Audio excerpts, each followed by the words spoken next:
जय श्री राधे। ओ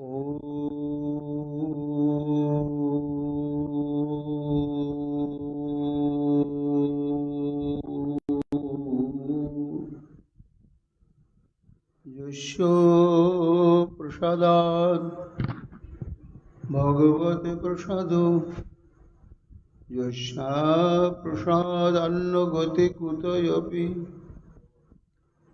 ध्ययं स्तुवं स्तस्य यशस्त्रिसन्धं वन्दे गुरोश्री चरणरविन्दं गौरकृपा घनीभूतं प्रभुं श्रीहरिनन्दनं मम जीवन सर्वस्वं भक्त्यानौमि पुनः पुनः राधा कृपामयगवपुं श्री गुरुदिनतारकं प्रभुं श्री गौरगोपालं भक्त्यानौमि पुनः पुनः अजानुलम्बितभुजो कनकावदातो शङ्कीर्तनैकपितरौ अमलायताक्षौ विश्वाम्भरो द्विजवरो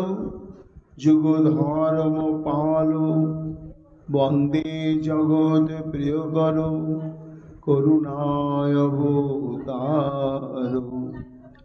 आनन्दलीलामय विग्रहाय हेमाभदिव्यच्छविसुन्दराय तस्मै महाप्रेमरसप्रदाय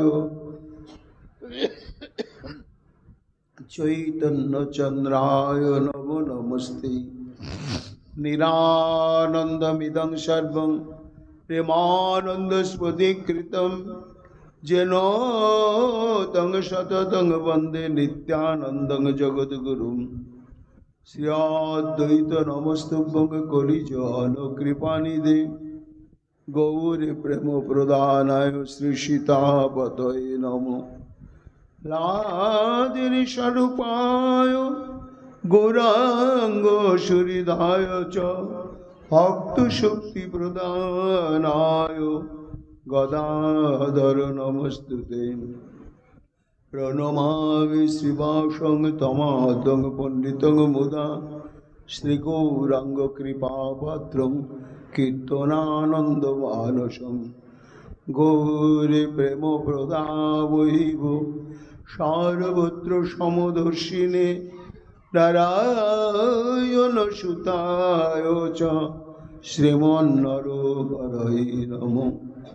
बर्हापीडविरामं मृगमदतिलकं कुण्डलाक्रान्तगण्डं कन्याक्षं कम्बुकण्ठं स्मेतसुभगमुखं सादरनस्तवेनुं श्यामं शान्तं त्रिभङ्गं रविकर वसनभूषितं वैजयन्त्याः वन्दे वृन्दावनस्थयुवतिशतवृतं ब्रह्मगोपालवेशम्। नमो नलिननेत्राय वेणुवाद्यविनोदिने राधाधरसुधापानं शालिने वनमालिने। हे कृष्ण करुणा सिंधु दीनबन्धु जगत्पते गोपेश गोपिका कान्त राधाकान्त नमस्तुते। मुखं करोति वाचालं पङ्गुं लङ्घयते गिरिं यत्कृपातमहं वन्दे परमानन्दमाधवं। तप्तो काञ्चन गौराङ्गी राधे वृन्दावनेश्वरी वृषभानुसुते देवी तं नमामि हरिप्रिये। महाभावस्वरूपातं कृष्णप्रिया वरीयसी प्रेमि मुक्तिप्रदे देवी राधिका तं नमाम्यहम्। वन्दे नन्दव्रजस्त्रीणां पादारविघ्नश यशां हुरि कथोद्गीतं पुनाति भुवनत्रयम्। अचतुर्वदन ब्रह्मदिबाहुरो परो हरि अभालोचन शंभुर भगवान बदरायणी जंग प्रभजन्तमनुवेदमवेदकृतं द्वैपायन विरह कातर अजहाव पुत्रेति तन्मया तयतरवयुभिनेदुस्तं सर्वभूतहृदयमणिमानतोऽस्मि तमादिदेवं करुणनिधानं तमालवर्णं सहितावतारम् अपारो संसारो समुद्र सेतुं भजामहे श्रीभागवत स्वरूपं वंशाकल्पतरुभ्यश्च कृपा सिन्धुभ्येव च पतितानां पावनेभ्यो वैष्णवेभ्यो नमो नमो। जय रूप सनातन भट्ट रघुनाथ श्रीजीव गोपाल भट्टदास रघुनाथ भक्ति भरे बंदी छाय गोसाईर चरण जहाँ हईते विघ्न नाश अभीष्ट पूरण। जय गौर भक्तवृंद गौर जाদের प्राण सबे मिले देह मोरे निताई गौर भक्ति दान निताई गौर हरि बोल निताय गौर हरि बोल निताय गौर हरि बोल जय जय निताय गौर हरि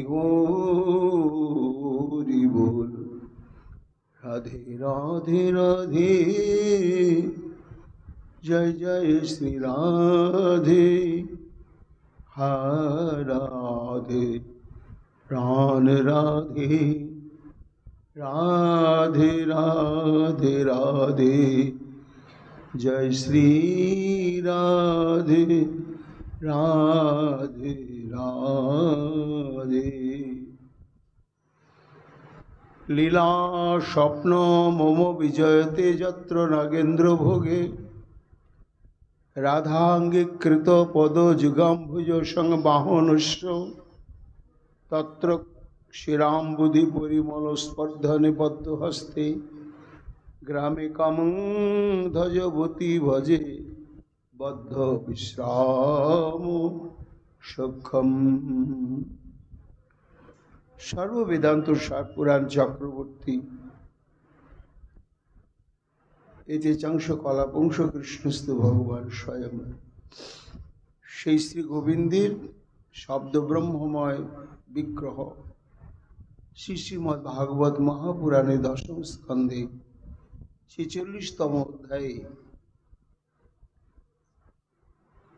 উদ্ধব সন্দেশ প্রসঙ্গে পরমহংস চূড়ামণি শ্রীল সুখদেব গোস্বামী পাদ তার সম্মুখে সমাবিষ্ট আসন্ন মৃত্যু ব্রহ্ম শাপগ্রস্ত মহারাজ পরীক্ষিত নিরবচ্ছিন্নভাবে মরণশীল মানুষের জীবনের একমাত্র কর্তব্যই হচ্ছে গোবিন্দের লীলা কথা শ্রবণ কীর্তন এবং স্মরণ। এছাড়া আর কোনো কর্তব্য নেই। এই উদ্দেশ্যেই এই দুর্লভ জন্ম প্রাপ্তি। এটি সম্যক অন্তরাত্মায় অনুভব করে তাই আহার নিদ্রা দৈহিক ধর্মাদি সমস্ত বিসর্জন দিয়ে একাগ্র চিত্তে শ্রবণ করে চলেছে। সুকমণি বলছেন, মহারাজ অবন্তী নগর হতে ফিরে আসার পরে শ্রীকৃষ্ণের মথুরাতে একটু অবসর, সে অবসরেই স্মৃতির উদয় মধু বৃন্দাবনে, আর সেটি সহস্র কোটি গুণে বিবর্ধিত হয়ে গেল।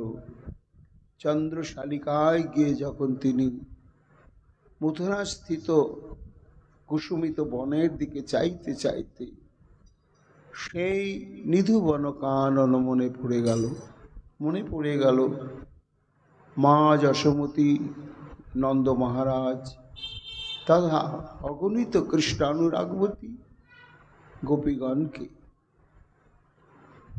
ধৈর্যচ্যুতি ঘটল। আক্ষেপ, আমি বৃন্দাবনে আর যেতে পারবো না। কিন্তু তাদের তো এই মরণোন্মুখ বিরহ দশায় সান্ত্বনার প্রয়োজন রয়েছে। তাই উপযুক্ত পাত্রকে স্থির করে নিলেন অভিন্ন হৃদয় উদ্ধব, সর্বদিক থেকে যোগ্য। এবার উদ্ধবকে শ্রীধাম বৃন্দাবনে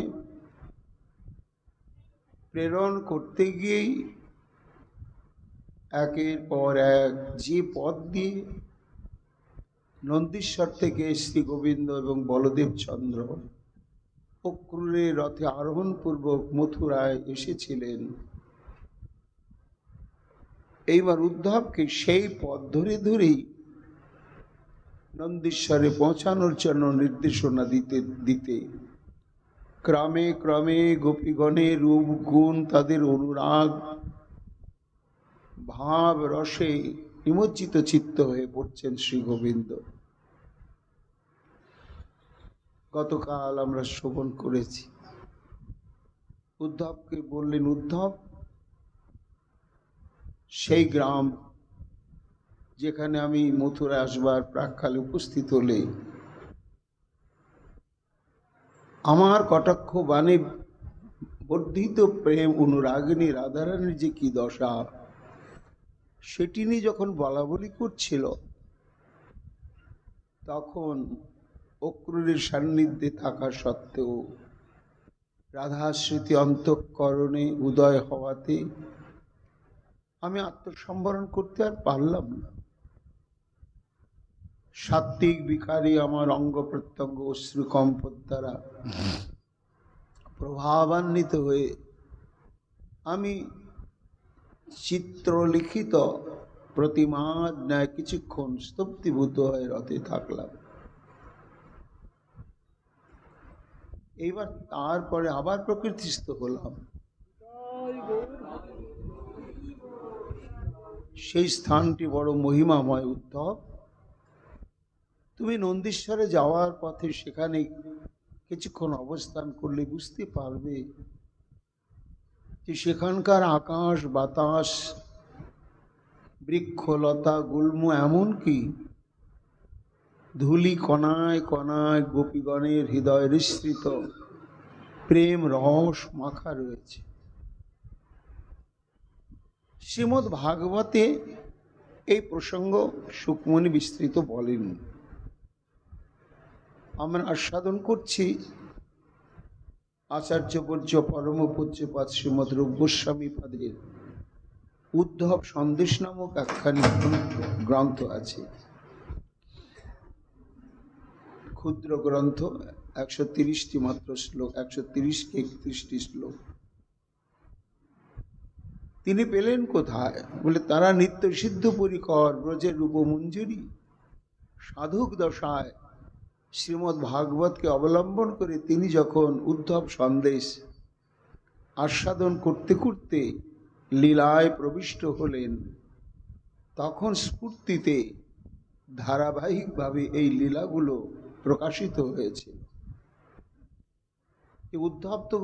উদ্ধবকে তো শ্রী গোবিন্দ কোনো নির্দেশনা দিলেন না নন্দীশ্বরে কোন পথ দিয়ে কেমন ভাবে পৌঁছাবে এবং সেখানে কি আছে না আছে।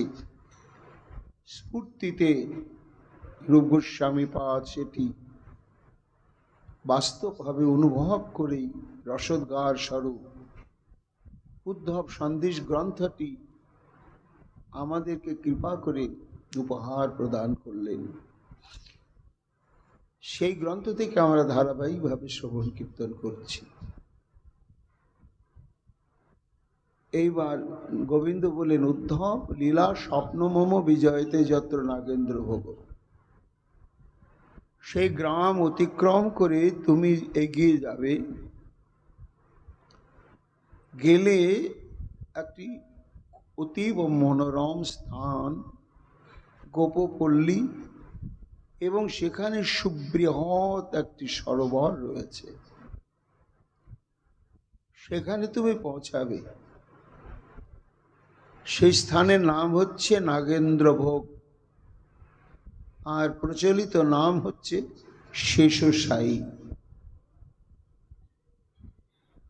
রাধাঙ্গীকৃত পদ যুগাম্বুজ সম্ভাবনস্য তত্র ক্ষীরাম্বুদি। তা সেখানে বিশাল সরোবর রয়েছে, ওটি সরোবর নয়, ক্ষীরাম্বুদি, অতলান্ত ক্ষীর সমুদ্র। সেই ক্ষীর সমুদ্র উদ্ধব, যে ক্ষীর সমুদ্রে বৈকুণ্ঠনাথ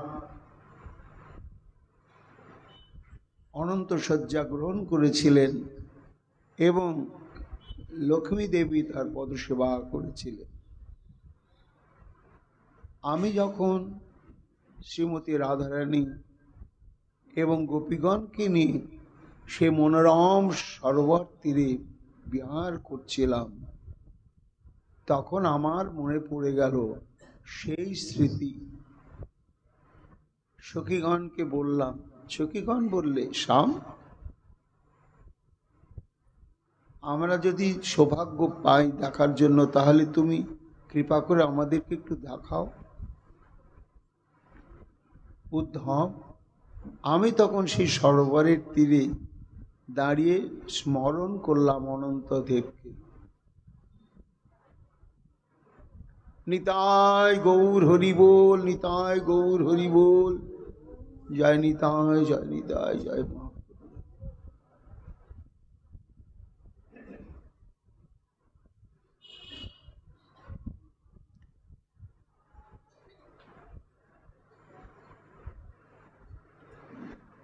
সেই লীলা প্রসঙ্গ শ্রবণের পরে গোপীগণ আমাকে বললে, শ্যাম,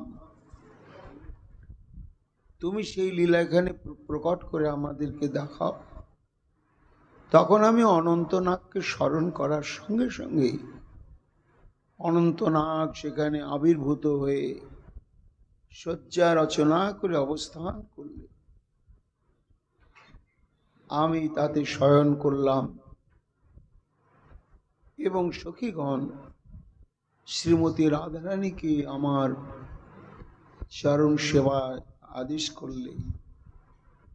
রাধারানী চরণ সেবা করতে লাগলে, গোপীগণ আমাদের গুণানুকীর্তন করতে লাগলে।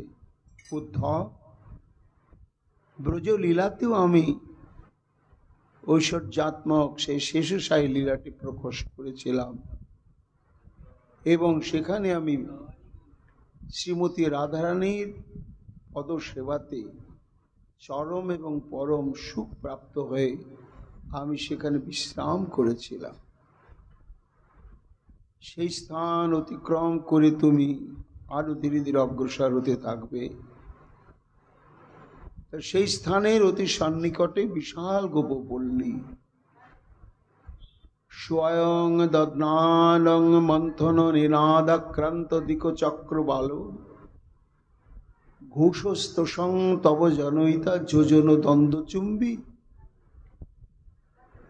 যোজন দ্বন্দ্ব মানে হচ্ছে, যোজন মানে 4 ক্রোশে 1 যোজন হয়, দ্বন্দ্ব মানে 2 4, তার মানে 8 ক্রোশ। সেখানে এত ঘন ঘন গণের বসতি ছিল। হে উদ্ধব, সুপ্রভাত কালে সেখানে যখন সম্মিলিতভাবে দধি মন্থন শুরু হতো, সেই দধি মন্থনের যে ধ্বনি দিক চক্রবালকে পরিব্যাপ্ত করে কতদূর ছড়িয়ে যেত, 8 ক্রোশ পরিমিত ঊর্ধ্ব অধ চারিদিকে ছড়িয়ে যেত। এবং দিব্যানলং নিখিল জগতিং সর্পিষা তর্পয়ন্তী প্রাতর ভূর্মা বিলুষতি বিধির ক্ষোমেই যত্র সৃষ্টি। সেই গোপপল্লীতে প্রস্তুত যে ঘৃত মাখন সমগ্র ব্রজমণ্ডলের মধ্যে সব থেকে অতীব উৎকৃষ্ট, যা ভোজনের সঙ্গে সঙ্গে চিত্ত মন এক চিন্ময় আনন্দে নিমজ্জিত হয়ে যায় উদ্ধব। এবং সেই উত্তম ঘৃত যজ্ঞাদিতে ব্যবহৃত হয়ে এই যে বিধাতার সৃষ্টি গোমাতা, আর বিশেষত বৃন্দাবনে সেই গোমাতা সৃষ্টি যেন ব্রহ্মার সার্থক সৃষ্টিতে পরিণত হলো। সেখানে তুমি কিছুক্ষণ অবস্থান করবে, সুযোগ পেলে গোপপল্লী থেকে তুমি নবনীত মাখন ঘৃতাদি আস্বাদন করবে। তারপরে ধীরে ধীরে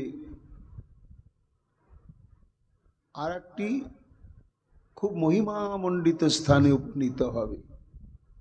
ক্রমে ক্রমে কিন্তু তুমি নন্দীশ্বরের কাছাকাছি পৌঁছে যাচ্ছ উদ্ধব, এটা চিন্তা করো।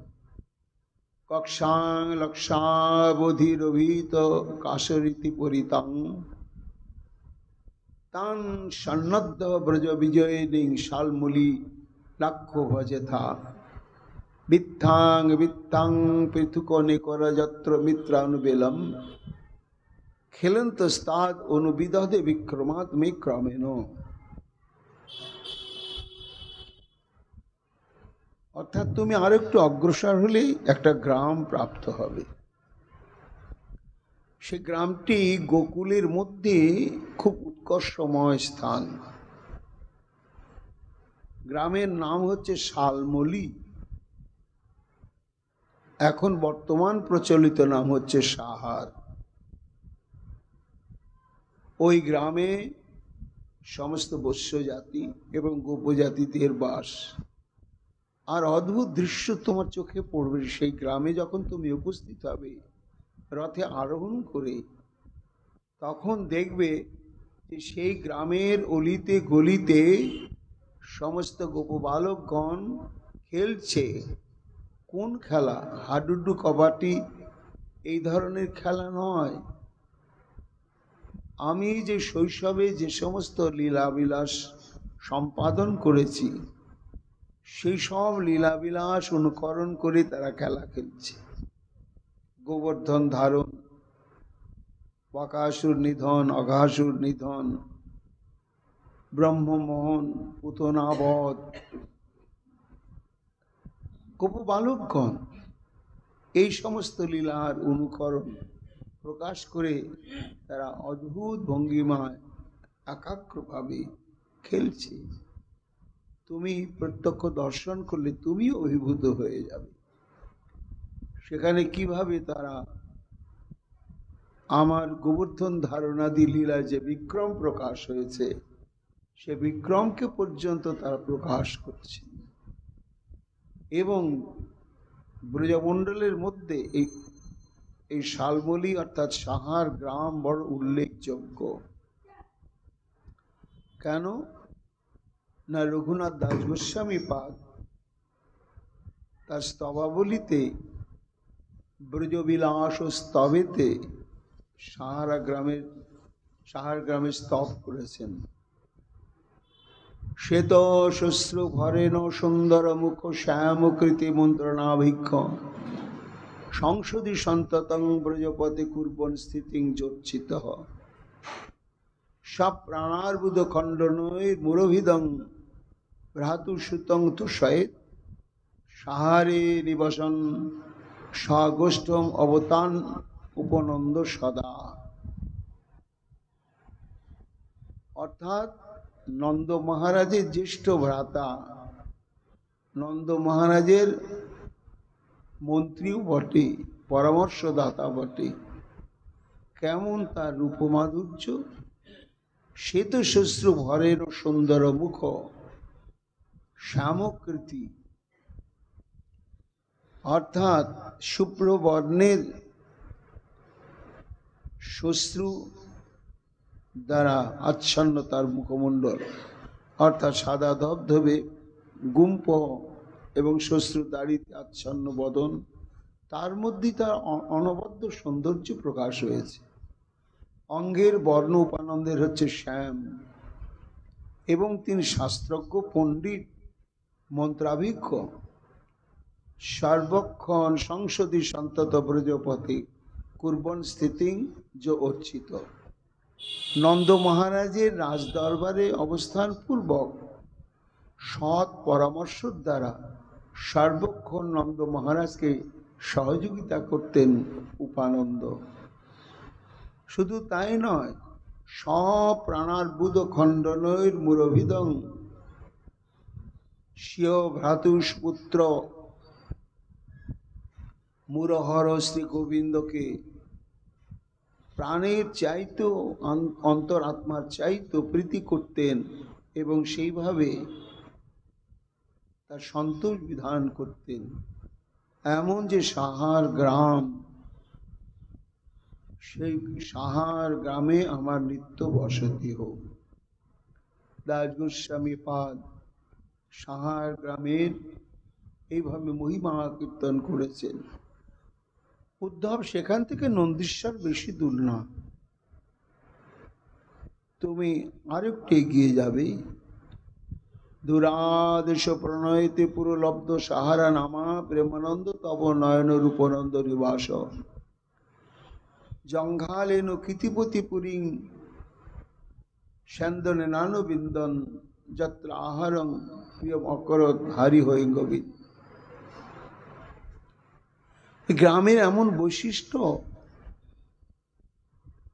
প্রেমানন্দং তব নয়ন রূপনন্দ নিবাস, অর্থাৎ উপানন্দী নিবাসভূমি সাহার গ্রাম দর্শন মাত্রেন, সেখানে প্রবেশ মাত্রেন উদ্ধব এক অনির্বচনীয় প্রেমানন্দে তোমার অন্তর হৃদয় পরিপূর্ণ হয়ে যাবে।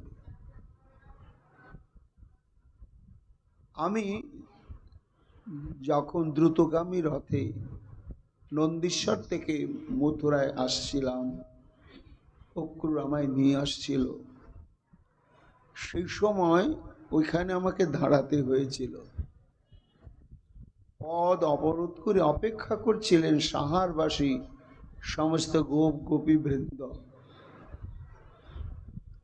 কৃষ্ণ তুমি তো যাচ্ছ, যাও, আমরাও আমন্ত্রিত, আমরাও যাব। এতটা পথ তুমি যাবেই, তোমার মুখখানা শুকনো, একটু নবনীত তুমি গ্রহণ করো।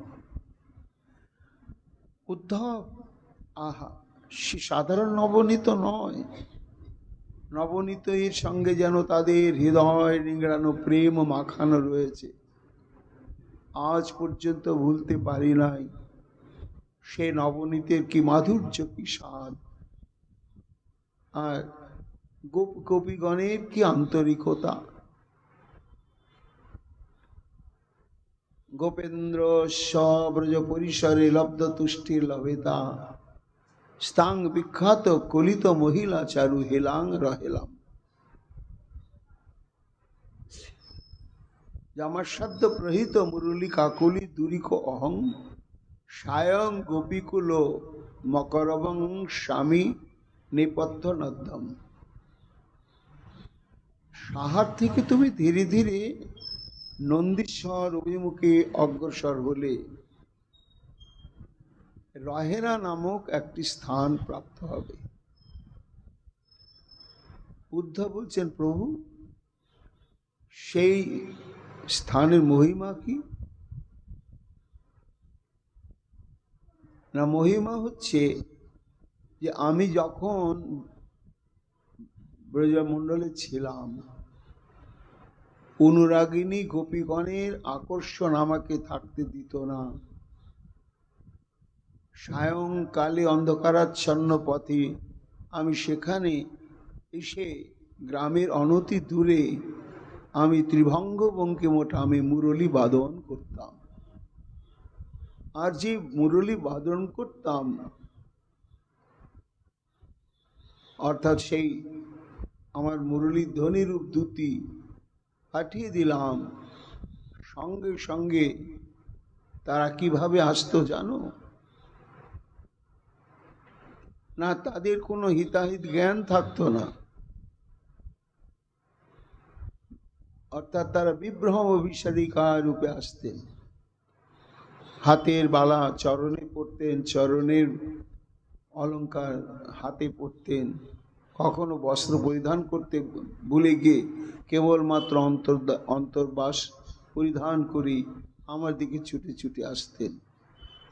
ওই গ্রামের এটি বৈশিষ্ট্য, ওইখানে মুরলী বাদন করলে গোপীগণের অন্তঃকরণে সব ভুলানো, দেহস্মৃতি হারানো এই উন্মাদনার উদয় হয়, আর তারা আমার কাছে নিত্য আগমন করতে।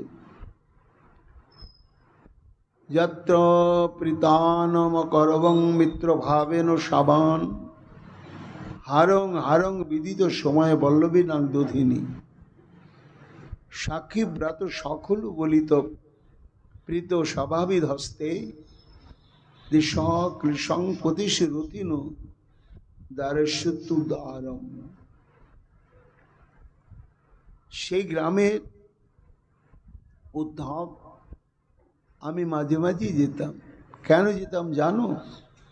তাদের ভালোবাসার টানে তারা শেষ রাত্রে উঠে পবিত্র বেশ ধারণ করে পবিত্রতা সহকারে সব দধি মন্থন করতে শুরু করত। আর আমিও স্থির থাকতে পারতাম না। দধি মন্থনের ছন্দে ছন্দে তালে তালে আমারই বাল্য লীলা গুণগান করত। তাদের সেই সঙ্গীতের আকর্ষণ আমাকে যেন আর ঘরে থাকতে দিত না। উদ্ধব চুপি চুপি চুপি চুপি সেখানে গিয়ে আমি উপস্থিত হতাম।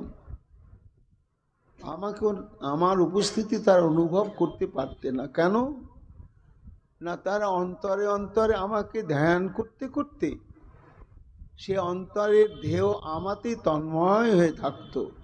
সাক্ষাৎ আমি যে তাদের সম্মুখে উপস্থিত হয়েছি এটি তারা অনুভব করতে পারতেন না। আমি কি করতাম জানো? হারং হারং বিদিত সময় বল্লভী নাং দধিনী। তারা দধি মন্থন করে টাটকা টাটকা মাখন তুলে তুলে রাখছে আর তন্ময় হয়ে আমার গুণগানই গাইছে। আমি যে উপস্থিত হয়েছি সে বোধটা নেই।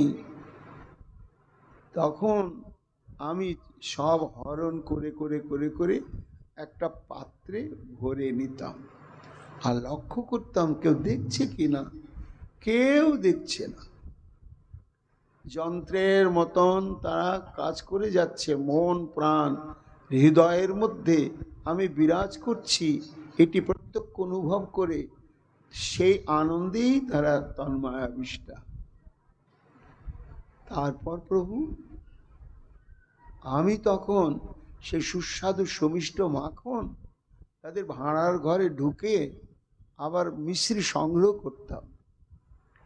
মিশ্রি সংগ্রহ করে সে মাখনের সঙ্গে মিশিয়ে সাক্ষী ব্রাত সকল বলিত প্রীত স্বভাবিদ হস্তে। আমার পেছনে পেছনে ক্ষুধার্ত সমস্ত আমার সখাগণ, বাল্য সখাগণ তারা আসতো। কানাই কানাই, হ্যাঁ বুঝেছি তোদের খিদে পেয়েছে, আয় ব্যবস্থা করতে পারবি তো? অবশ্যই পারবো। কি করে পারবি? চাইলে দেবে, চুরি করব। উদ্ধব এইভাবে হারং হারং বিদিত সময় বল্লভী নাং দধিনী। তারা দধির মন্থনে মগ্ন অবস্থাতেই তাদের সুমিষ্ট সমস্ত মাখন নবনীতাতে আমি হরণ করে আমার অন্তরঙ্গ এই সমস্ত সখাগণকে প্রীতা সাবা প্রাণ ভরে তাদেরকে ভোজন করিয়ে, প্রীতির সঙ্গে ভোজন করিয়ে তাদের খুব ক্ষুধা নিবৃত্তি করতাম। এইতে প্রীতাসাভাই ধস্তে, এই প্রীত সভার থেকে পরবর্তীতে ওই নামটা অপভ্রংশ হয়ে ওই গ্রামের নাম হলো পেশাই গ্রাম। যে গ্রামে আমি প্রত্যেক দিন এইভাবে অজ্ঞাতসারে মাখন হরণ করে নিয়ে আমার সহচর বৃন্দকে আমি আস্বাদন করাতাম। স্বয়ং রম্ভা নটন চটুলে সেব্যমান মরুদুভি কমরা শুকুত্তমসু মনসাং নির্ভরা রামোদ্ধারী। পীযুষেন স্ফুরিত বসতি স্তাম উদঞ্চৎ গুরুশ্রী লোকাতীত কির মধুহিতা পল্লবেন্দ্রস্য লোক। সেই পেশায় গ্রাম অতিক্রম করে তুমি যখন নন্দীশ্বরের দিকে অগ্রসর হতে থাকবে, তখন বিশাল কদলী বন তুমি প্রাপ্ত হবে। শ্রী গোবিন্দ আমার নিখুঁত বর্ণনা করছে কেমন কদলী বন। রম্ভা নটন চটুলই সেব্যমান মরুদ্ভি। সুন্দর সুন্দর কদলী বনের বিশাল বিশাল পত্র পাতাগুলো মৃদুমন্দ পবনে এমন ছন্দে ছন্দে নৃত্য ভঙ্গিমায় আন্দোলিত হচ্ছে, তুমি দেখে মনে করবে যেহেতু তুমি আমার বার্তাবাহক হয়ে যাচ্ছ, তারা যেন তোমাকে স্বাগত জানাচ্ছে, আমন্ত্রণ জানাচ্ছে। এমন ভাবে বায়ু সঞ্চালনে, সমীরণ সঞ্চালনে সে কদলী বৃক্ষের পত্রাবলী এমনি করে নৃত্য করছে। আর তার নিকটে অশোকোত্তম সুমনসাং নির্ভর রামধারী। কদলী বন পার হলেই তুমি অশোক বন প্রাপ্ত হবে। ওহো, সেই অশোক বনের কি সৌন্দর্য, মাধুর্য! 10 দিক প্রসারণশীল সদ্য প্রস্ফুটিত অশোক বৃক্ষের যত কুসুম সুগন্ধে সুগন্ধে চারিদিকে একবারে এক দিব্য পরিবেশ সৃষ্টি করেছে। তুমি তার মধ্য দিয়ে অগ্রসর হতে থাকবে এবং এটা নিশ্চিত বুঝবে এই সমস্ত এলাকাটা হচ্ছে নন্দীশ্বরের অধীন। আর নন্দীশ্বরের অধীন হওয়ার জন্যই পীযুষেন স্ফুরতি বসতি তাম উদঞ্চতি গুরু। সেখানকার বৃক্ষ লতা গুল্ম পবন এবং পক্ষীকুলের কলকাকুলির থেকে যেন অমৃত উচ্চারিত হচ্ছে, এমন অদ্ভুত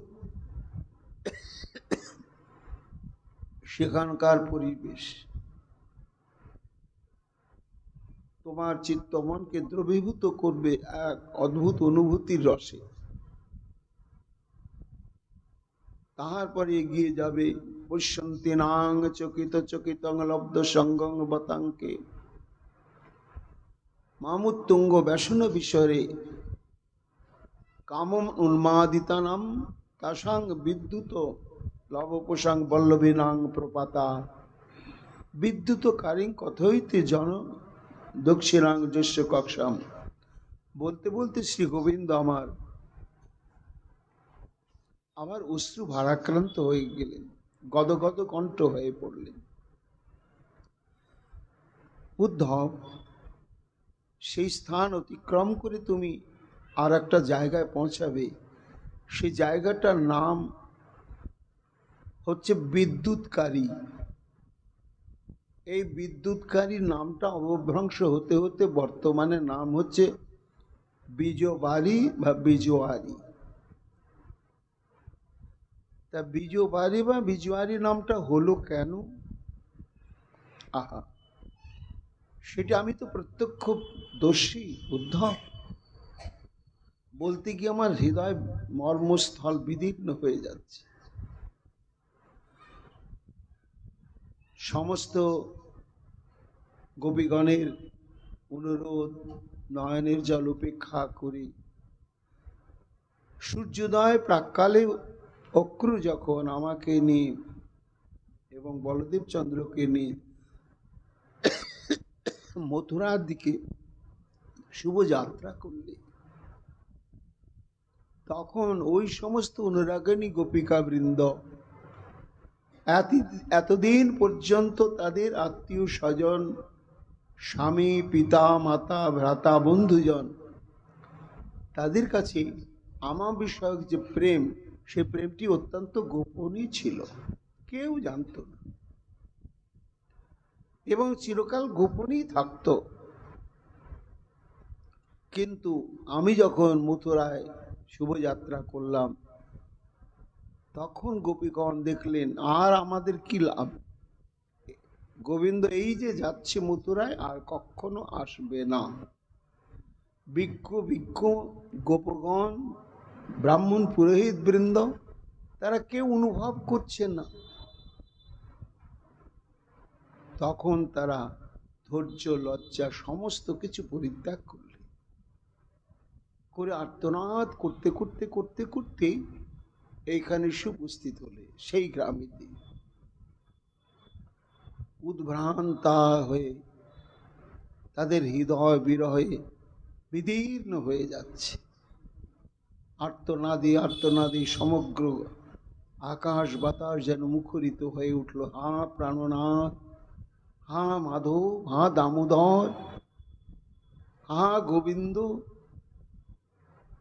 বলতে বলতে উদ্ধব তাসাং বিদ্যুৎ তরল বপুসাং, তো তাদের অঙ্গকান্তি কেমন এবং অঙ্গটি কেমন না, ঠিক বিদ্যুতের প্রভাবকে দূরীভূত করে জ্যোতির্ময় রূপ তাদের। এবং তাদের সে অঙ্গখানা দেখে মনে হচ্ছে যেন বিদ্যুতের কড়া বিদ্যুৎ লতিকা। এইভাবে শতকোটি গোপিকা বৃন্দ ধৈর্য লজ্জা সমস্ত কিছু পরিত্যাগ করে উৎকট বিরহে ধৈর্য হারা হয়ে ওই স্থানে তারা একেবারে ঘন ঘন মূর্ছাগত হতে লাগলে। এবং পরিশেষে এমনভাবে মূর্ছাগত হয়ে তারা সেই ভূমিতলে পড়েই থাকলে। কে কাকে সান্ত্বনা দেবে? সবারই তো একই অবস্থা। ব্রজবাসীগণ সেই দৃশ্য দেখে আজও ভুলতে পারেনি। দেখে মনে হচ্ছে কি যেন আকাশের বিদ্যুৎ লতা ঠিকরে ঠিকরে যেন পৃথিবীর বুকে পড়ে ওই দেখো ভূমিতলে রয়েছে। তাই বিদ্যুৎধারী থেকে বিদ্যুৎ বাড়ি, এবং বর্তমান নাম হচ্ছে বিজু বাড়ি। সেখানকার মাটিতে কান পাতলে এখনো তাদের হাহাকার আর্তনাদের ধ্বনি শোনা যায়। উদ্ধব বলতে বলতে শ্রী গোবিন্দ আমার কিছুক্ষণ অবরুদ্ধ বাক হয়ে গেলেন। তারপরে আবার প্রকৃতিস্থ হয়ে বললেন, উদ্ধব, যাত্রার ক্রূর প্রণয় নিবৃত কণ্ঠায় কুণ্ঠিতাত্মা রঙ্গাত গোষ্ঠাঙ্গন মনুসরণ মামলকৃষ্ট বন্ধুম তদ বাষ্পান্ত কুল পরিচয়াব্ধ শৃম্ভৈ কদম্বৈ সা সংবিতা বিলুষতি তটি যত্র সৌযাত্রিকাখ্যা।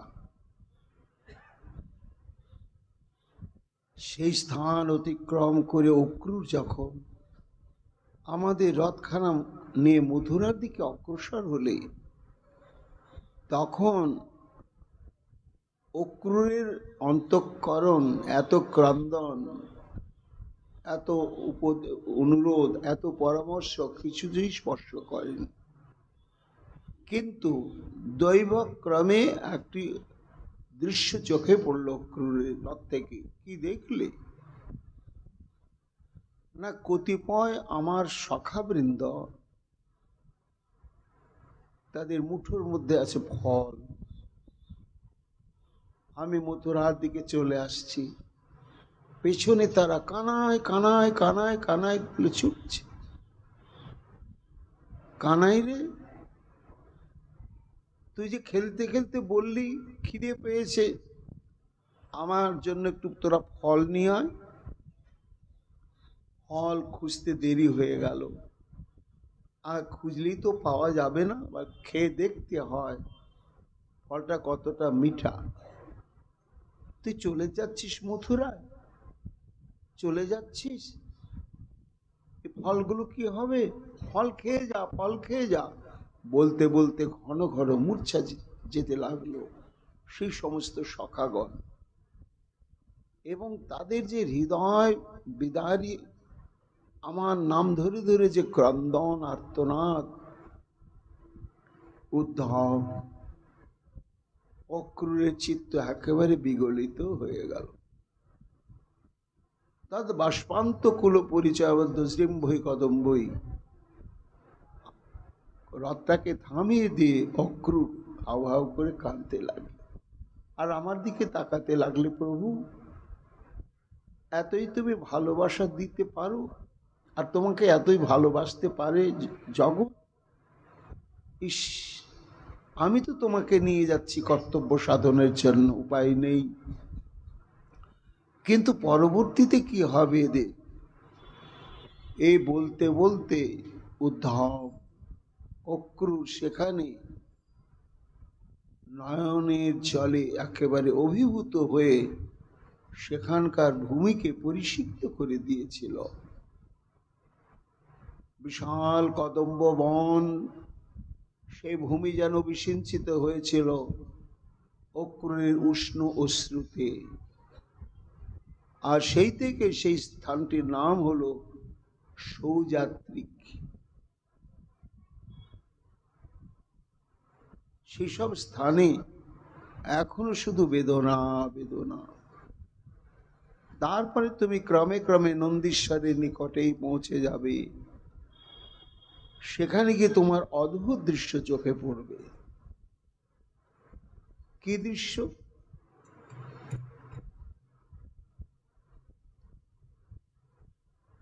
না ধাবদ বালাবলী করতল প্রচ্ছদ বালধীনাং যত্রুত্তঙ্গ স্ফটিক পটল স্ফূর্তি দেহ দ্যুতিনাম ঘ্রায়ং ঘ্রায়ং নবতৃণ শিখাং মুঞ্চতিনাং বলন্তে বৎসালিলাং চটুলং চটুলং শস্যদাটিক কানি।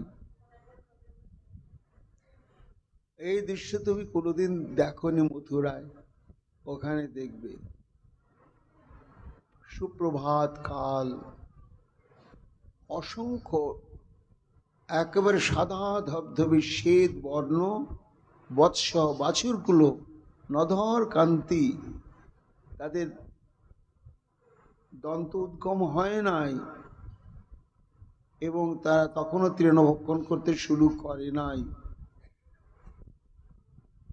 এইবার তাদেরকে আটকানোর জন্য সব অল্প বয়সের গোপ বালকগণ সব গলায় রশি বাঁধা আছে, ধরে আছে। বাছুরগুলো বুঝতে পারছে এরা তো বয়স্ক গোপ নয়, আমাদের মতোই বালক। ভ্রুক্ষেপ না করে এমন উৎক্ষেপ করছে, আর বালকগুলো সামলাতে পারছে না। প্রচ্ছলদ বালধীনাং যত্রুত্তঙ্গ, লেজটা তুলে তখন তারা দৌড়াতে শুরু করছে। তা সেই বাছুরগুলো কেমন জানো? স্ফটিক পটল স্ফূর্তি দেহ দ্যুতিনাম, একেবারে সাদা ধবধবে, দেখে মনে হচ্ছে যেন স্ফটিক মণির দ্বারা বাছুরগুলোর শরীর তৈরি হয়েছে। এই রকম তারা তখন ওই গোপবালকের হাত থেকে নিষ্কৃতি পেয়ে লেজ তুলে দৌড়াতে দৌড়াতে যেখানে যেখানে সবুজ সবুজ অতি কোমল নরম সব তৃণ উদ্গত হয়েছে, সুগন্ধি তৃণসমূহ, সেখানে গিয়ে ঘ্রায়ং ঘ্রায়ং নবতৃণ শিখাং মুঞ্চন্তি নাং বলন্তে, আগেই সেই কচি বাছুরগুলো সে ঘাসগুলোর গন্ধ নিতে নিতে দু একজন মুখের মধ্যেও নিলে, কিন্তু তখন তো তারা তৃণভক্ষণ করতে শেখেনি বা তাদের প্রয়োজন পড়েইনি, তারা সব তখনও দুগ্ধ পায়। এই জন্য মুঞ্চন্তি নাং বলন্তে, আবার সেসব পরিত্যাগ করে ছুটাছুটি করছে।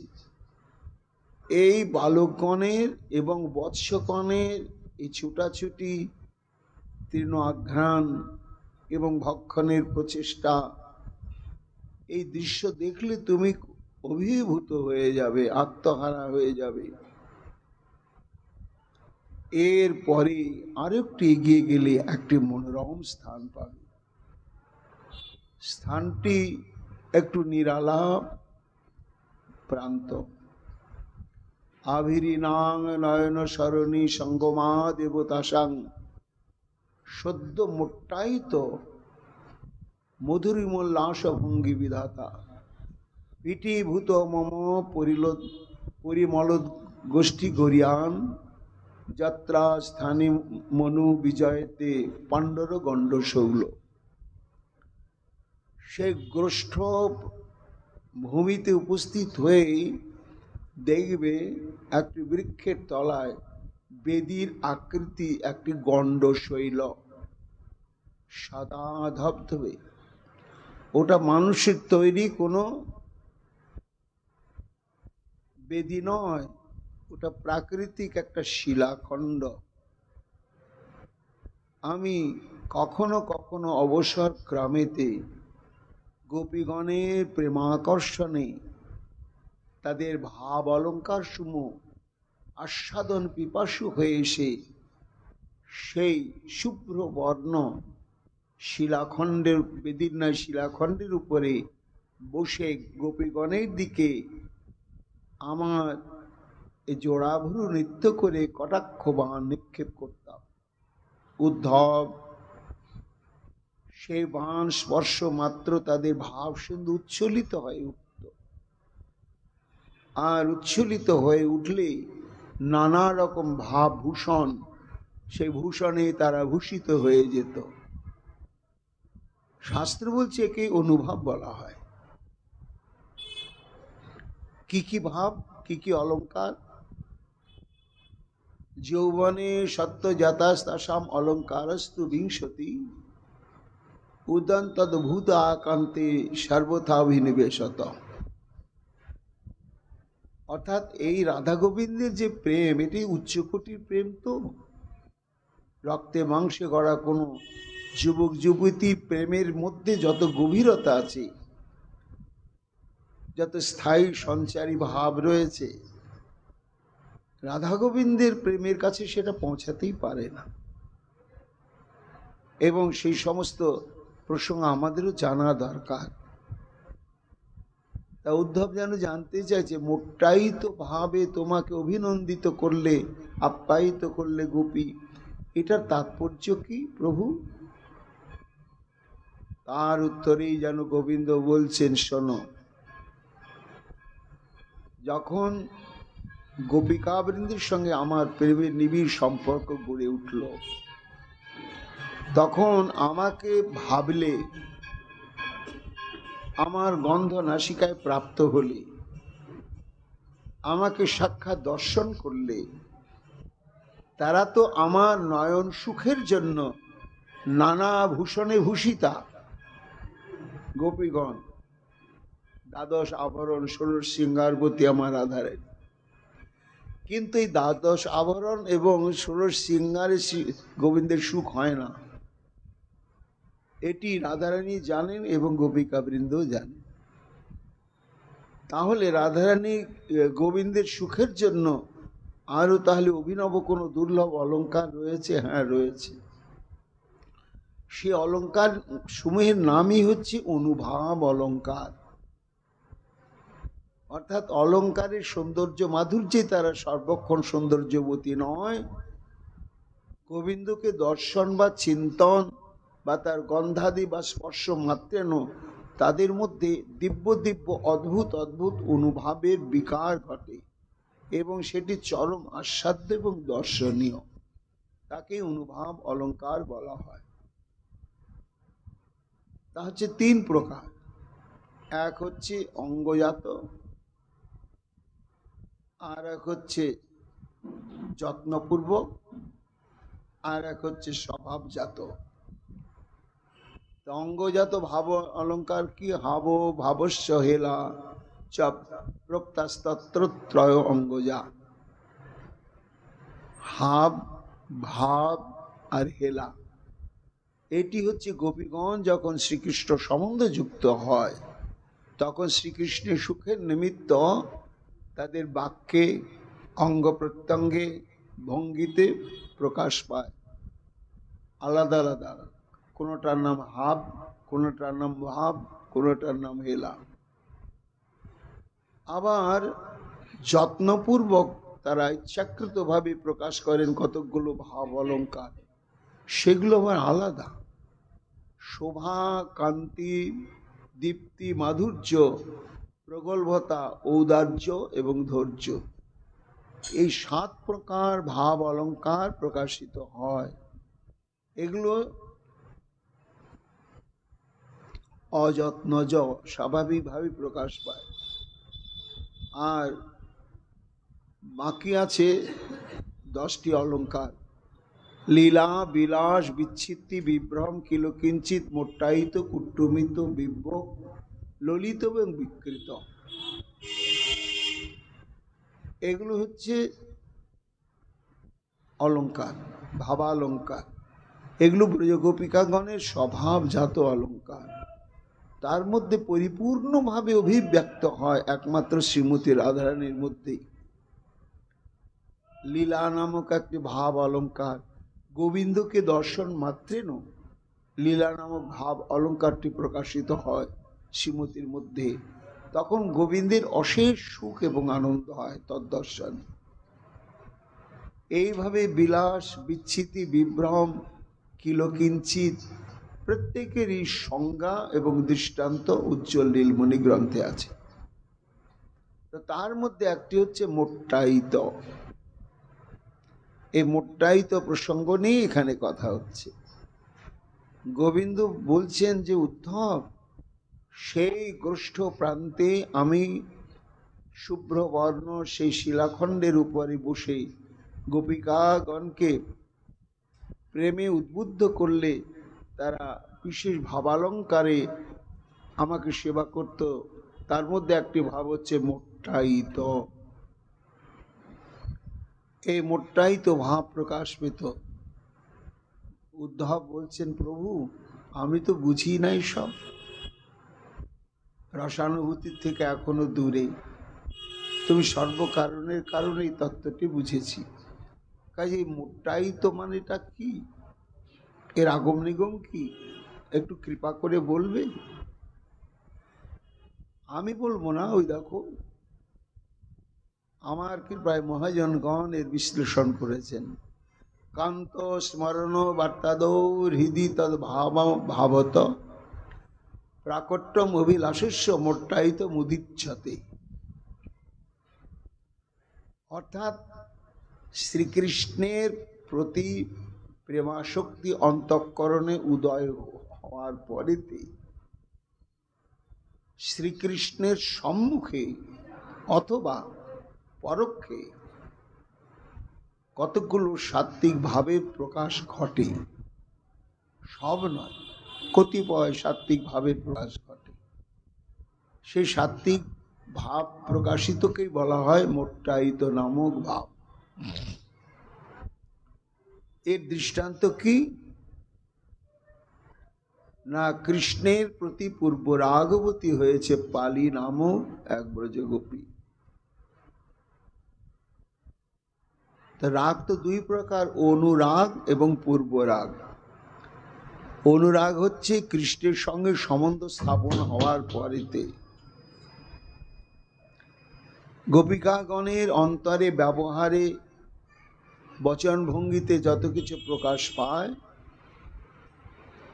সেগুলো হচ্ছে অনুরাগ ভাবালঙ্কার।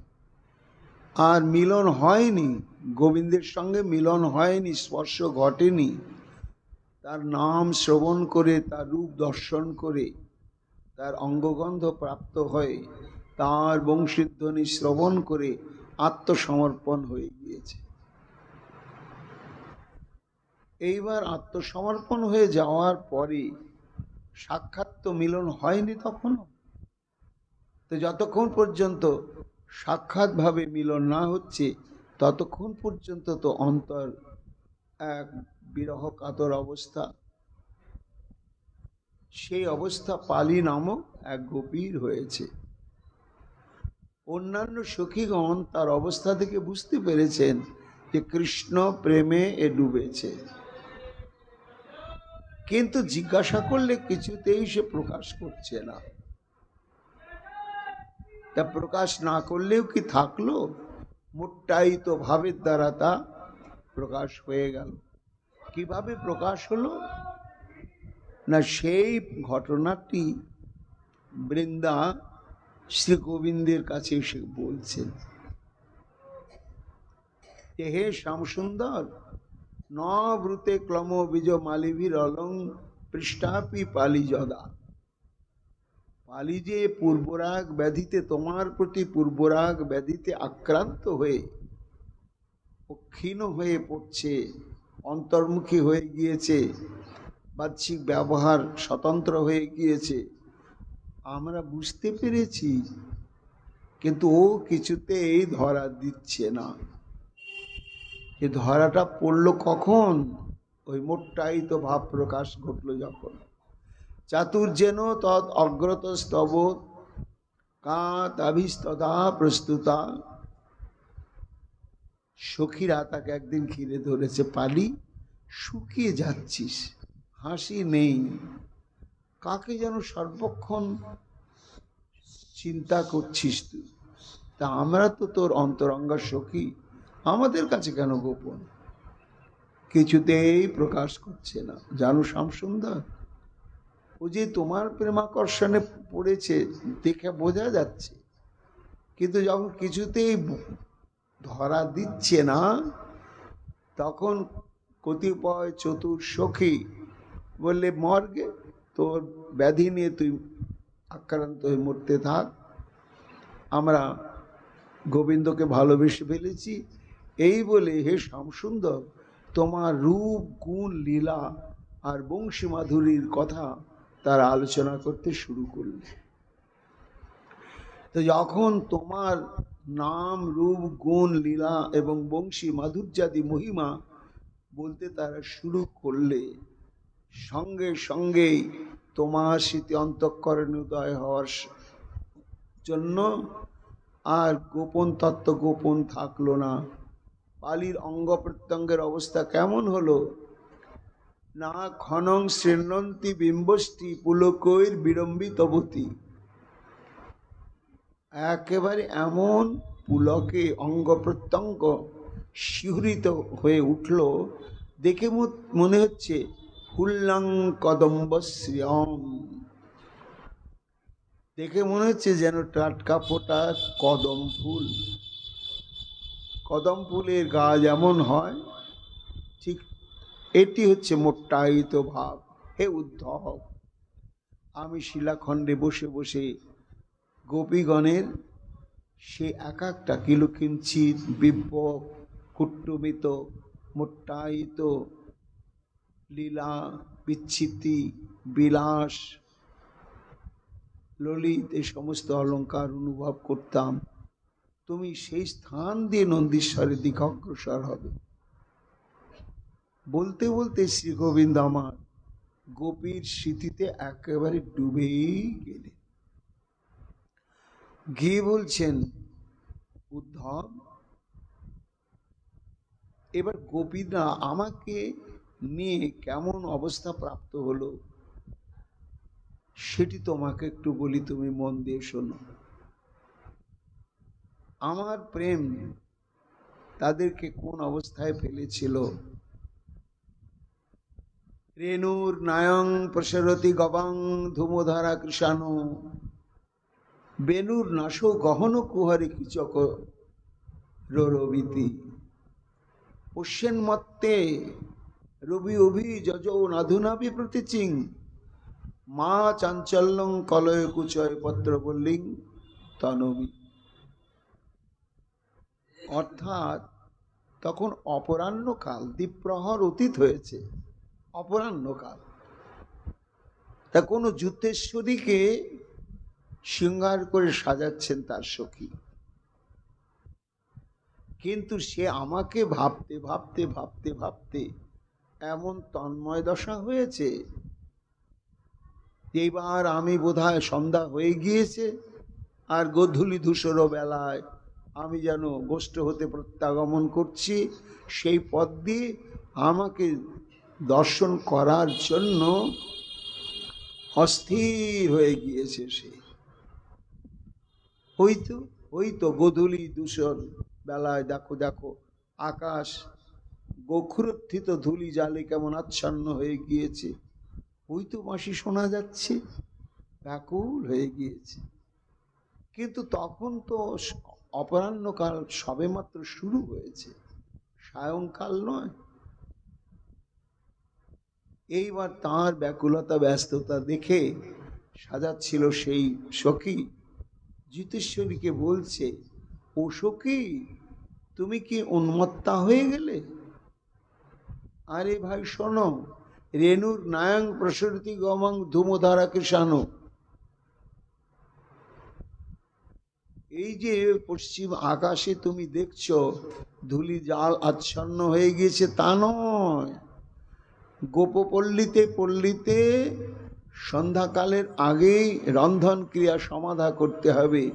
তার জন্য সব উনান জ্বেলেছে, আর অসংখ্য উনানের ধোঁয়াতে আকাশটা ওই রকম আচ্ছন্ন হয়ে রয়েছে। ওটা ধূমাধারা কৃষাণু। হ্যাঁ তাই, তবে যে আমি গোবিন্দের বাঁশি শুনছি,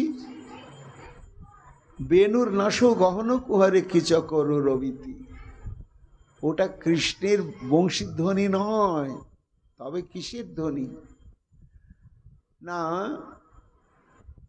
বাঁশে বাঁশে ঘর্ষণ হয়ে শব্দ হচ্ছে, সেই শব্দটা ঠিক বাঁশির মতোই। আবার কোনো কোনো তরল বাঁশ প্রাকৃতিকভাবেই ছিদ্র হয়ে গিয়েছে, সেই ছিদ্রপথে বায়ু যাতায়াত করছে, আর তাতে এক ধরনের শব্দ উত্থিত হচ্ছে। তুমি তাকে কৃষ্ণের বংশীধ্বনি মনে করেছ? উদ্ধব, দেখো আমার প্রতি তাদের কিরকম তন্ময়ত্ব, তাই নাকি? তাহলে এটা শ্যামের বাঁশি নয়, আর আমার প্রাণবল্লভ গোবিন্দ আসছে, আর তার গোক্ষুরুদ্ধিত ধূলি জাল নয়, তবে কি বটে? আরে পশ্যান উন্মত্তে রবি অভিযজ নাধুনাপি প্রচিচি, এখনো তো সূর্য পশ্চিম আকাশে ঢলে পড়েনি, এই জন্য তুমি চঞ্চল হচ্ছ কেন? আমি তোমাকে শৃঙ্গার করছি কৃষ্ণের দৃষ্টিনন্দনের জন্যই, একটু ধৈর্য ধর। উদ্ধব, আমাকে কেন্দ্র করে গোপীগণের এইরকম নিরন্তর কথোপকথন তুমি শুনতে পাবে। আবার কোন গোপী দূরে বংশীধ্বনি হৃদয়তে হন্ত মা ধাবত তাবৎ ধূম্রে দান ইদানিমপি নহি গবাং লক্ষ্যতে ধূলি লেখা অস্থি দ্বারে গুরুরূপী তত লম্বিতাং স্তম্ভয়ন্তী শিবে নিবিং তমিহ তরসা যাহি জ্ঞান্তরালাম। উদ্ধব, আমি অনেক দূরে অবস্থান করছি, অবশ্য প্রত্যাগমন করছি গৃহে, তপন দেবস্তা চলয়মান, কিন্তু আমি গোপপল্লী থেকে তখন অনেক দূরে। কিন্তু সেই দুরান্ত স্থান থেকে আমার বংশীধ্বনি শ্রবণ করার সঙ্গে সঙ্গে অনুরাগবতী গোপী আর জ্যোতিষেশ্বরী স্থির থাকতে না পেরে একেবারে ছুটতে ছুটতে বেরিয়ে পড়েছে, স্খলিত বসনা। ভাবের আবেশে তার অঙ্গ থেকে বসন স্খলিত। তাই দেখে তার এক অন্তরঙ্গা সখী বলছে, সখী দাঁড়াও দাঁড়াও দাঁড়াও দাঁড়াও, তুমি কি একেবারে উন্মত্তা হয়ে গেলে, পাগল হয়ে গেলে নাকি? আরে বংশীর ধ্বনি তো বটে কৃষ্ণের, কিন্তু এক্ষুনি তো আমাদের গৃহ নিকটস্থ পথে উপনীত হন নাই, এইখানে আসতে এখনো কয়েক দণ্ড সময়, তার আগে তো দেখা যাবে গোধূলি ধূসরিত আকাশ, সেটাও তো নেই। আর তুমি এইভাবে গুরুজনকে উপেক্ষা করে স্খলিত বসনা হয়ে তুমি একেবারে বেরিয়ে পড়েছ, ছি ছি ছি ছি ছি ছি, ইহ তরসা যাহি গৃহান্তর নালম। আরে যাও ভেতরে গিয়ে তাড়াতাড়ি পরিধানের বস্ত্রটাকে ঠিকঠাক করে পরো, নাহলে সব ধরা পড়ে যাবে। উদ্ধব, আমার প্রতি গোপীগণের অনুরাগের প্রভাব কেমন দেখো, তাদের বসন স্খলিত হয়ে যায়। মহাজন বলছেন এটি হচ্ছে ভগবত, অর্থাৎ স্বয়ং ভগবানের মহিমা বিশেষ। ভগবান তো অনেক, কিন্তু স্বয়ং ভগবানের এই যে মাধুর্য, তার অনবদ্য রূপ মাধুর্য, এই রূপ মাধুর্যে দেহস্মৃতি হারিয়ে দেয়। আমাদের খণ্ডবাসী নরহরি সরকার ঠাকুর তার একটি বাস্তব চিত্র অঙ্কন করেছেন নাগরিকভাবে। একদিন আমি শাশুড়ির ননদী বসিয়াছি আঙ্গিনায়, খিড়িকির পথে চাহিয়া দেখুন যাইছে গৌরাঙ্গ রায়। এখন শাশুড়ির ননদিনী চায় না বউ ওই গৌর পানে গিয়ে তাকে থাকুক, আকৃষ্ট হোক, তার সঙ্গে মিশামিশি করুক, এটা তারা চায় না। এই নিয়ে মাঝে মাঝে খোঁটা দেয়, শাসন করে। তার শাশুড়ি আছে, ননদিনী আছে, আর গৃহবধূ রয়েছে, সবাই তিনজনে এক জায়গায় বসে রয়েছে। দৈবক্রমে মহাপ্রভু আমার ধবল পাটের জোড় পড়েছে, রাঙা রাঙা পাট দিয়েছে, চরণ পরে দুলে যেছে কোচা, বাঁক মল সোনার নুপুর বেজে যেছে মধুর মধুর রূপ দেখিতে ভুবন মুরোচা। এখন বৌমাটাই তো ভাবছে আমি তো যাব না, কেন ধরা পড়ে যাব শাশুড়ি ননদিনীর কাছে। কাজে মনের অনুরাগকে বুকে চেপে নি গৃহকর্ম করেই চলে যাচ্ছে। সুজনের মতো ঘোমটা টানিয়া আমি রহিলাম বসি, কহিলে ননদী মদনে মাতিয়া দাঁড়াইল হাসি হাসি। তখন ননদিনী ভাবছে এই বাড়ির পাশ দিয়ে গৌর যাচ্ছে, বৌদি তো গৌর গৌর বলে পাগল হয়ে যায়, কিরকম দেখতে গো, কি আছে তার মধ্যে, একবারটা আমি একটু দেখি চুপচুপ করে। এই বলে ননদিনী জানালার পাশে গিয়ে দাঁড়িয়েছে। গবাক্ষের পথে চাহিয়া চাহিয়া দেখিতে লাগিল গোরা, অঙ্গেরও বসন শিথিল দেখিয়া শাশুড়ি দিলেন তারা। যে গৌরূপে নয়ন, সাত্ত্বিক বিকার, পরিধানের বস্ত্র শিথিল। শাশুড়ি বলছে ও শুধু বৌমা নয়, হ্যাঁ রে তুইও তলে তলে ডুবেছিস হতচ্ছাড়ি। হ্যাঁ, তারা কে কার কথা শোনে, বিবশ ননদী গোরারূপ হেরি, সে তারা না শুনিল। দেখিতে দেখিতে শিথিল বসন সকলই পড়িয়া গেল। তা দেখি আমি হাসিতে হাসিতে বসন পরাতে গেলাম, বস্ত্র পরাবো কি, গৌর রূপহেরি আমিও বিবসন হইলাম। দোহারে শাসিতে ক্রোধ করি শাশুড়ি নিকটে গেল, বিধির কি কাজ গৌরাঙ্গ দেখিতে বুড়িও উলঙ্গ হইল। এইবার বিবসন হইয়া তিনজন মোরা দেখিতে লাগিল গোরা, দেখিতে দেখিতে আধল করিয়া চলি গেল আঁকি তারা। তখনও সম্বিত হইল তিনের, মাঝে জীব কাটি সবে, তিনজনই তো বস্ত্র শূন্য, সবার কাছে সবাই ধরা পড়ে গেলাম। শাশুড়ি কহিল বৌমা আজুকার লাজ কবু কারে না কহি। নরহরি কহে কেবা কি কহিবে, তিনজনের দশায় সমান, চুপ করি থাকো যতনেতে ঢাকো চুল দিয়ে কাটা কান। এই হচ্ছে স্বয়ং ভগবত্তার সার, আমার গৌর গোবিন্দের রূপের বৈশিষ্ট্য।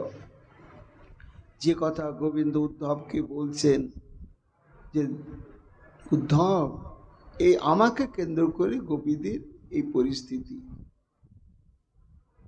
প্রত্যুষাদ বিশ্বমনসাং বেদির গ্রন্থ মানা ধাত্তে নাশুসখী কথমত বৈজন্তিং সমাপ্তি, তির্নন গোপী নয়ন শিখেন বোমুক্ষাং জগাহে, সো অয়ং মুক্তি নিবিড় ধবল ধূলি চক্রাম্বু বাহ। এক গোপী শ্রী গোবিন্দের জন্য মালা গাঁথতে বসেছে সকালে। গুনগুন করে গান গাইছে, বৃত্ত খুলছে, আর এক একটা করে ফুল নিয়ে গাঁথতে গাঁথতে সকাল থেকে সন্ধ্যা হয়ে গেছে। তার অনুভূতি নেই যে আমি সকালে বসেছি, এখন সন্ধ্যাবেলা ও কৃষ্ণ গুণগান গাইছে, চোখের জলে ভাসছে, অনুরাগী গাঁথলাম মালা, আমার প্রাণ বল্লভের সেবায় লেগো, আমি কি সৌভাগ্য করেছি এই মালা গলায় পড়বে, আক্ষেপ করছে আর মালা গাচ্ছে। সন্ধ্যাকালেও মালা গেঁথেই চলেছে। তখন কোন সখী এসে বলছে, এ কি সকালে তুমি মালা গাঁথতে শুরু করেছো, এখনো সন্ধ্যা, তোমার মালা গাঁথা এখনো শেষ হলো না? আহা, আশ্চর্য হওয়ারই বা কি? কেন না, শ্রী গোবিন্দের প্রতি প্রেম জাত হলে এইভাবেই তন্ময়ত্ব আসে। সকাল থেকে কখন বেলা ডুবে গিয়েছে তোমার মোটে অনুসন্ধানই নেই। আহা সখী গাছে বৈজয়ন্তী মালা, 5 প্রকার কুসুমের মালাকে বৈজয়ন্তী মালা বলে। কি কি 5 প্রকার কুসুম? তুলসী, কুন্দ, মন্দার, পারিজাত আর পদ্ম। গোবিন্দ বলছেন, সখা আমার অনুরাগ গোপীগণকে এইভাবে আত্মহারা করে দেয়। এর পরবর্তী আরো গোপীগণের যে অনুরাগের কি দশা, আগামীকাল আরো বিস্তৃতভাবে শ্রী গোবিন্দ প্রকাশ করবেন। এখনকার মতো আমাদের উদ্ধব সন্দেশ প্রসঙ্গ এইখানেই বিশ্রাম লাভ করছে।